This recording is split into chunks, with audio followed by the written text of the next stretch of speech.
Okay, this is looking really good. I'm just looking at the head. I might increase make it a little bit more rounded here. I'm just going to click on that bevel and maybe increase the fraction a bit, and then segments, well, maybe not that many. Just looks a little more rounded to me. Yeah, that looks better. And for stuff like this, even if it's relatively sharp corner, I still often like to put a little bit of a bevel on the sharp corners just so they don't look like too exaggeratedly sharp. I think you did all these booleans, but I think you sort of missed in a lot of spots in the sense that they're overlapping the edges. So we talked about in the Zoom lesson how to evenly place all of those by putting the pivot point at the center and then rotating it around using duplicate special. So I think it'd be worthwhile going back and doing that. And then you only have to do it for one, and then you just duplicate the one into all the new spots, so it wouldn't take too long. I would go ahead and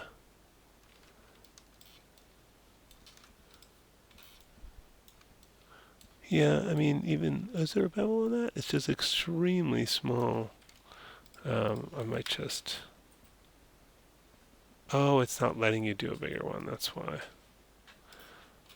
Probably has to do with the way the Boolean kind of screws up the surface and puts these kind of triangle things in there. These would be easy to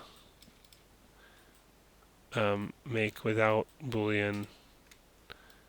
I wonder, probably won't let me take yours away, but let's see if I select and then delete that and select, delete that. Okay, it took away that bevel, but yeah, now I've lost all the rest of the history. So just as I'll just do a similar example. Um, to get those kind of squares there. So, if I had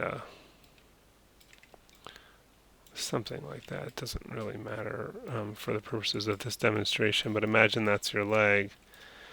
And I'm going to use the multi-cut tool, Control Shift X, or I can go to Mesh Tools, Multi-Cut, and then I hold down to the Control key. And put these in where I want to put those squares. What can help is, in this case, I want a straight line there, so I'm going to hold down the Shift key, start outside of the surface, and go straight down. Because if I did the control thing here, see how it does the line at an angle, but we want the line to be straight. So I'm holding down Shift and slicing right through. Maybe like that, something like that. And then I would take these faces and probably adjust the lines a little bit. If I do Shift right mouse click, I get this menu, and then I go down to slide edge, and then I middle mouse drag. I'm just trying to even these out a little bit. And then I might take those two and Control E for extrude and push those in. So I got that same result, but without using Boolean, and then that way, when I do the bevel,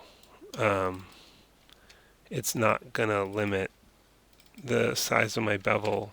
See, I can do, a really big bevel if I wanted to.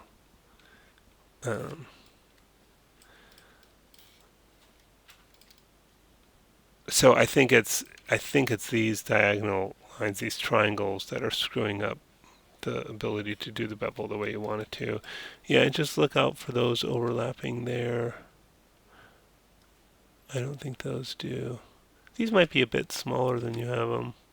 These little indentations.